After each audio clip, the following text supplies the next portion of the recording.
Queridos irmãos, eu quero cumprimentar a todos com a paz do Senhor. Você está no canal Rascunho Teológico, eu sou o pastor Edivaldo Pereira, pastor e professor de teologia. Quero louvar a Deus pela vida de todos os inscritos, vamos crescendo organicamente, E você aqui, canal Rascunho Teológico, tem a intenção de ministrar aula. Você tem aula gratuita, não paga absolutamente nada. Se você está aqui pela primeira vez, curta, compartilhe esse vídeo, se inscreva e ative o sininho para receber as notificações dos próximos vídeos que eu estarei postando. E aí na playlist você tem todos os vídeos, que já gravamos, tá bom? Estamos numa série de estudos sobre escatologia. Hoje eu quero falar sobre novo céu e nova terra, escudado em Apocalipse, capítulo 21, versículo de número 1, O que é novo céu e nova terra?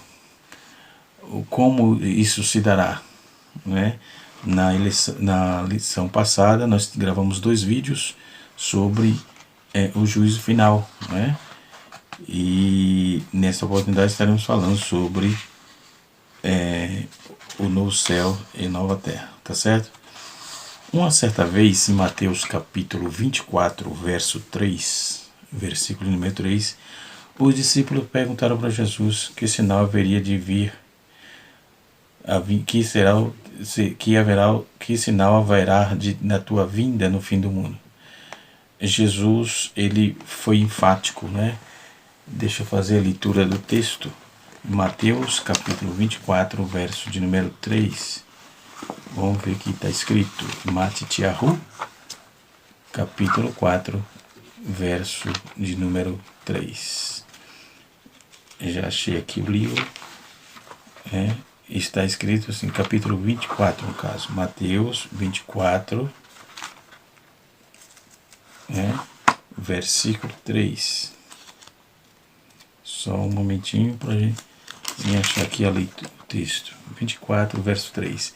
E estando assentado no Monte das Oliveiras, chegaram-se a ele seus discípulos, em particular dizendo: quanto serão as coisas em que sinal haverá da tua vinda e o fim do mundo?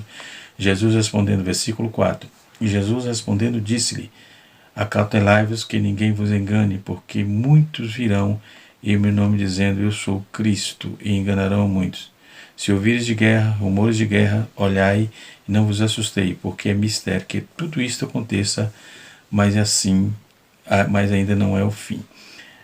Em Apocalipse, capítulo de número 21, versículo 1, está escrito assim: e vi novo céu e nova terra, pois o primeiro céu e a primeira terra passaram e o mar já não existe, Então, muitos sinais, indicadores da vinda de Cristo, que nos aponta a palavra de Deus, muitos sinais, Então, os que evidenciam o começo do fim está próximo, contudo, depois de todos os acontecimentos, já mencionando-os aqui anteriormente, chega ao fim do mundo, ou seja, 2 Pedro capítulo 3, verso 7 e verso 10 até o verso 12, que estejará um novo início, ensejará um novo início no começo, um dia da eternidade. Lucas 20, verso 35, bem como 2 Pedro 3, verso 18 e Apocalipse capítulo 21 e capítulo 22. Após o juízo final, o universo dará lugar a um novo céu e a nova terra, conforme está escrito em 2 Pedro capítulo 3, versículo 13, e Mateus capítulo 5, verso 5 também confirma, no qual haverá uma santa cidade. Apocalipse 21, versículo 1 e 2. João teve uma visão, descia do céu a Nova Jerusalém como uma noiva, uma esposa ataviada, arrumada para o seu marido. Então, Ouvir-se-ão então um grande voz dizendo: Eis aqui o tabernáculo de Deus com os homens, pois com eles habitará, e eles serão o seu povo, e o mesmo Deus estará com ele e será o seu Deus. Né? Esse texto é extraído da Bíblia, e essa visão bíblica é o Stanley Orton que vai trabalhar essa proposta. Né?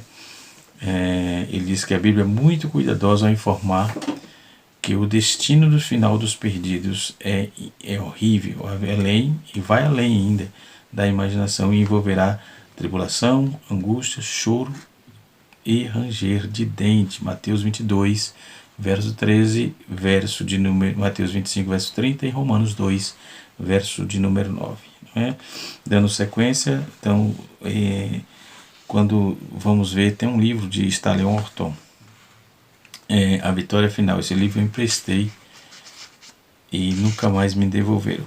Né? Vou ter que tentar adquirir esse livro. Esse livro é um livro antigo que eu tinha, um dos primeiros livros que eu comprei para minha pequena biblioteca. Né?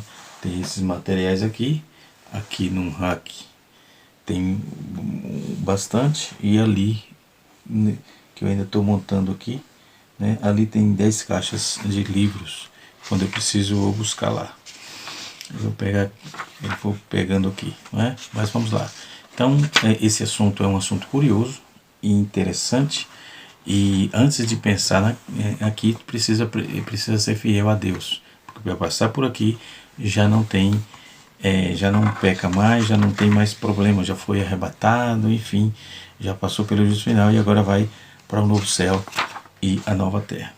Como será esse estado eterno? Eis a pergunta. Essa doutrina está presente na Bíblia desde o Antigo Testamento. Não é? Vai do Antigo até o Novo. Então, é natural que muitas dúvidas possam surgir entre os cristãos com respeito a esse estado futuro. Apesar de termos referências bíblicas sobejas, né, ou seja, de sobra, sobre o novo céu e nova terra, o nobre aluno, o nobre irmão que está nos assistindo, deve ter as suas perguntas, e eu vou procurar respondê-las paulatinamente, ok? Embasado melhor na Bíblia. Então, claro que muitos detalhes serão esclarecidos quando finalmente vamos ver dentro desse contexto todo, e meditaremos aí no que diz a Bíblia acerca de novo céu e nova terra. Quando ocorrerá esse julgamento de novo céu e nova terra? Né?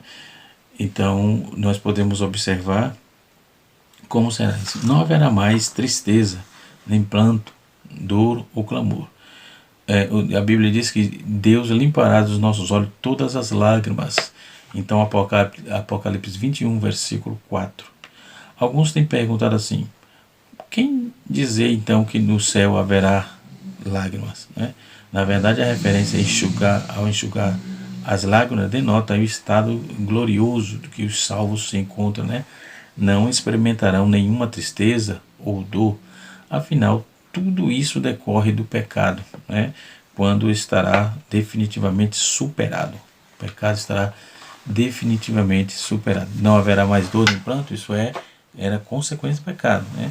Depois que isso foi superado, conforme está escrito em Romanos capítulo 5, versículo 12, vamos ver também em Isaías capítulo 35, verso de número 10, Isaías 65, versículo de número 19. Né? Por que chamamos hoje? Né?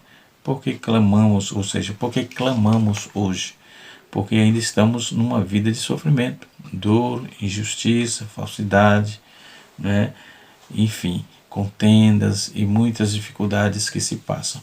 Mas na eternidade só teremos motivo de louvar ao Cordeiro de Deus. Isto é, a primeira coisa que estarão passando, o Senhor dirá: eis que faço nova todas as coisas. Né? Então, não haverá mais morte? Não. Diz o texto que não. Como podemos dizer sobre o estado eterno, novo céu e nova terra, dará início por ocasião do juízo final, logo após o juízo final? Quando todos forem julgados, os ímpios serão destinados à condenação eterna e ao fogo eterno, enquanto os santos viverão e reinarão eternamente no novo céu e na nova terra. E João descreve isso com precisão em Apocalipse 21, versículo 1, que foi o texto que eu li e fiz a citação logo no início dessa aula, né? Como será criado o novo céu e nova terra? Esse é um ponto que levanta algumas discussões entre os estudiosos. Primeiro, vale a pena ressaltar aqui que a expressão novo céu e nova terra deve ser entendida como contemplando aí o universo inteiro, ou seja, uma expressão bíblica que para se referir a todo o universo. Sobre as discussões acerca de como se dará a criação do novo céu e da terra, alguns acreditam que o universo atual será completamente destruído, no sentido de aniquilado, não é? Aqui nós temos aqui um material sobre aniquilamento, né? Dentro dessa visão, né? Mas será uma transformação profunda que refletirá aí uma nova criação, mas assim será, né? Então, como se dará essa continuidade, né, do universo atual? Particularmente, entende-se como base bíblica suficiente aí que não haja qualquer dúvida acerca da verdade que ocorrerá uma renovação sobre esse contexto. Então, quando vamos ver, o texto diz um novo mundo, certo? Ou seja, o termo grego utilizado aí, céu e terra, dá a ideia de um novo mundo e não um outro mundo, certo? É novo mundo e não outro mundo. Então, o termo também ele é utilizado em 1 e 2 Pedro capítulo 3, verso 13, trata-se de um grego chamado koinos, que significa algo novo em qualidade, né? Se fosse algo novo em origem, né? Ou seja, sem qualquer base prévia, o termo grego deve ser neos, se fosse assim, né? Paulo, escrevendo aos Romanos, no capítulo de número 8, verso 19, ele diz assim: a natureza criada aguarda uma grande expectativa que os filhos de Deus sejam revelados. Paulo, ele continua explicando tal expectativa, né? E se dá pelo fato de que a criação será libertada da escravidão, da decadência em que se encontra aí para a gloriosa liberdade dos filhos de Deus, conforme está escrito no capítulo 8, verso 21 do livro de Romanos. Então, obviamente, o apóstolo está dizendo que a criação atual será libertada dos efeitos do pecado e não uma nova criação, né? Tudo fala e leva-nos diretamente para o plano salvífico redentivo do Senhor e Salvador Jesus para com o seu povo, né? Então, não haverá mais morte. Como é isso? Esta já terá sido definitivamente aniquilada. Apocalipse 20, versículo 14 e 21, versículo 4. Então, apesar de a morte ser descrita como o último inimigo, figuradamente é como um agente, né? Um agente.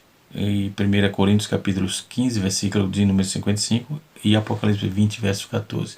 Então não devemos aí acreditar que seja aí uma pessoa ou um espírito superior a Satanás. O termo morte tem vários sentidos, de acordo com o contexto que é empregado aí ao se relacionar a um estado de separação. Então a morte como sensação da vida, cessação, não é sensação, é cessação da vida, é uma morte física, que implica aí a separação entre o corpo, parte física do homem, e o espírito, parte imaterial, não é? Então a morte como ausência de comunhão com o Senhor é a separação temporária de Deus por causa do pecado. Romanos 6, verso 23. A morte como separação eterna definitivamente do Criador em razão da permanência do pecado, certo? Então, por isso não haverá mais morte para aqueles que se converteram a Cristo e foram salvos da ira, não é? Então, não haverá mais pecados, pecadores e maldição. Apocalipse 21, versículo de número 17. E Apocalipse capítulo 22, versículo de número 3. Então vejamos, né?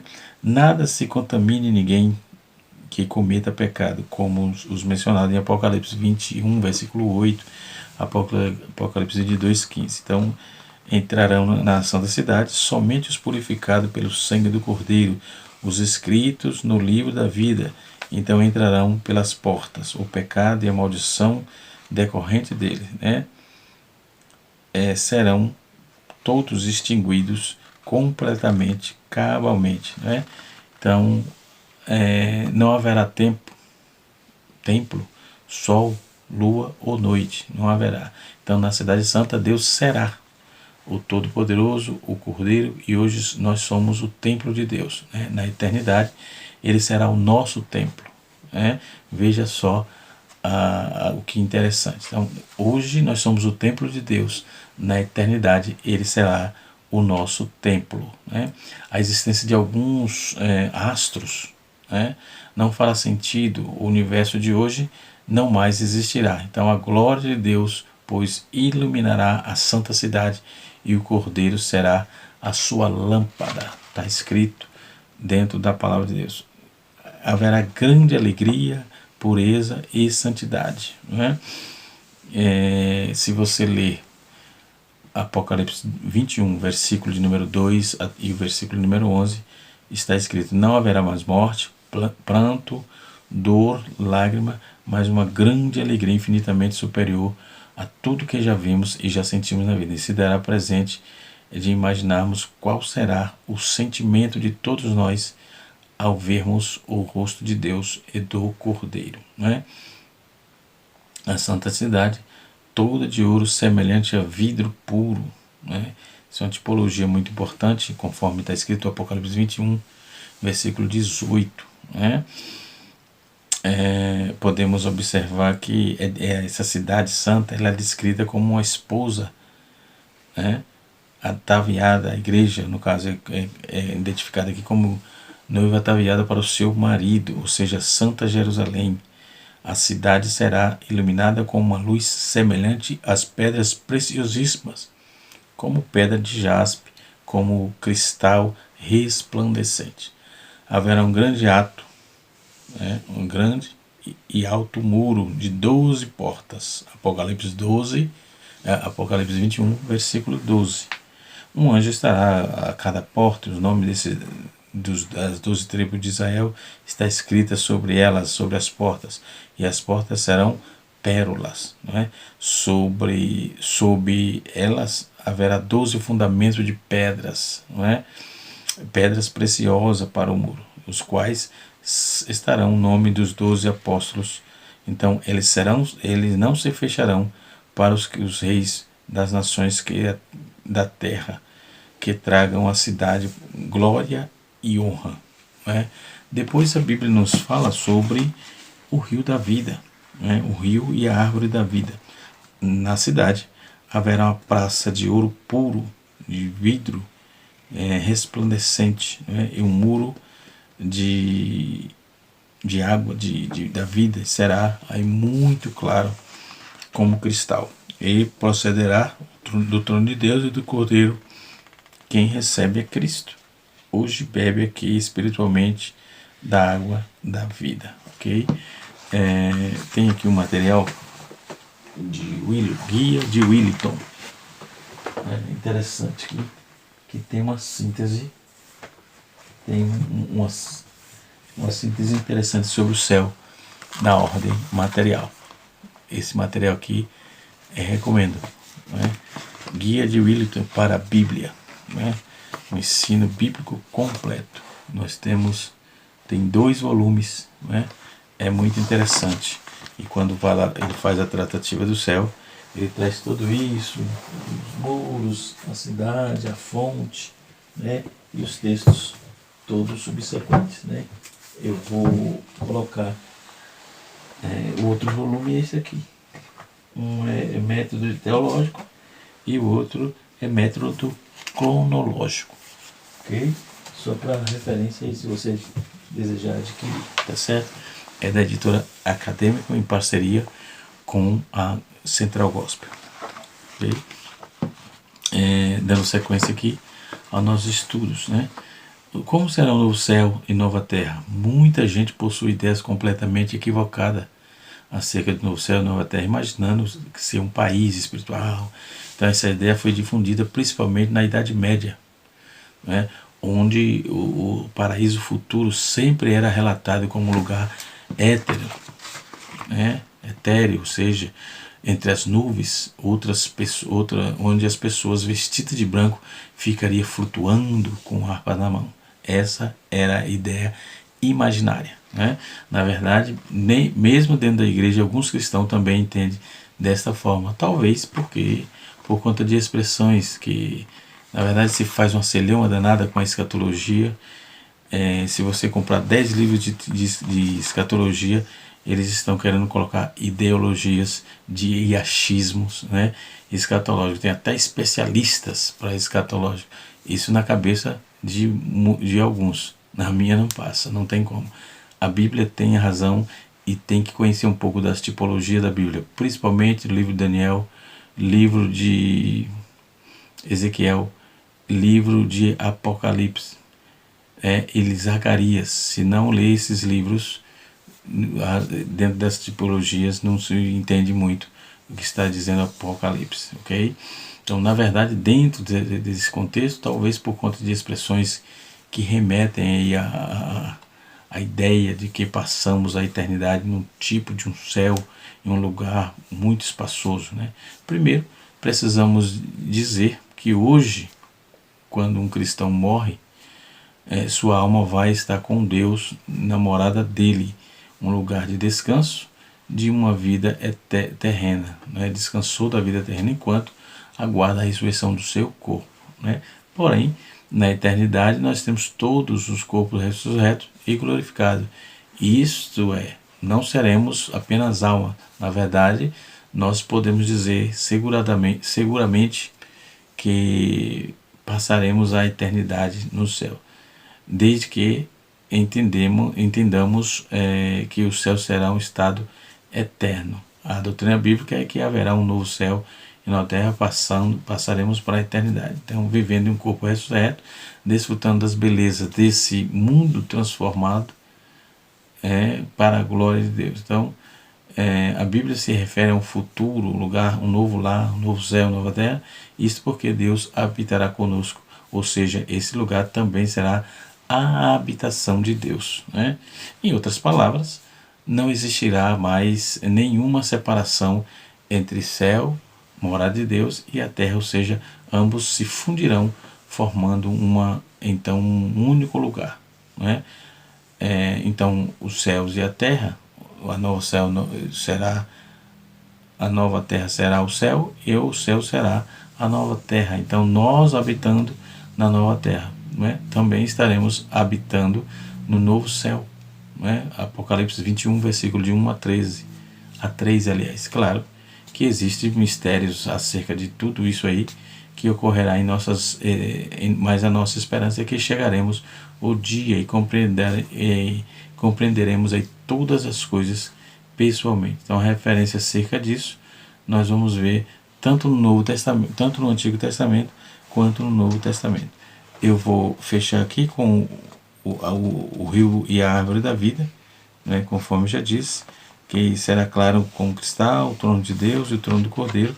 Quem recebe a Cristo bebe da água espiritualmente, a água da vida, mas haverá de beber também ali a quem quer que tiver sede, dar de graça da água da vida, ou seja, no meio da praça estará a árvore da vida, a árvore da vida, que produzirá fruto cada mês, e suas folhas serão para a saúde das nações. Então, para sempre serviremos ao Senhor dentro dessa visão bíblica teológica, né? E dessa visão bíblica propriamente dita, não é? Propriamente dita. Então, poderemos entender aí muitas passagens também da ocorrência dessa profecia e faz referência, né? Isto é, uma única profecia se cumpre em eventos distintos, né? De modo que já se cumpriram figuradamente, outras não, e assim sucessivamente. Devido a diferentes correntes teológicas, a discussão acerca do milênio, o cristão discorda entre si a respeito de quando se dá esse cumprimento, né? Uns defendem tais promessas que se cumprirão durante o reino futuro milenar e literalmente, né? Então é isso que diz a Bíblia, e nós vamos ver em Hebreus capítulo 11, versículo de número 10 e 9, não é? Quando o texto nos aponta que pela fé peregrinou na terra prometida, como se estivesse em terra estranha, viveu em tendas, bem como está falando de Abraão, né?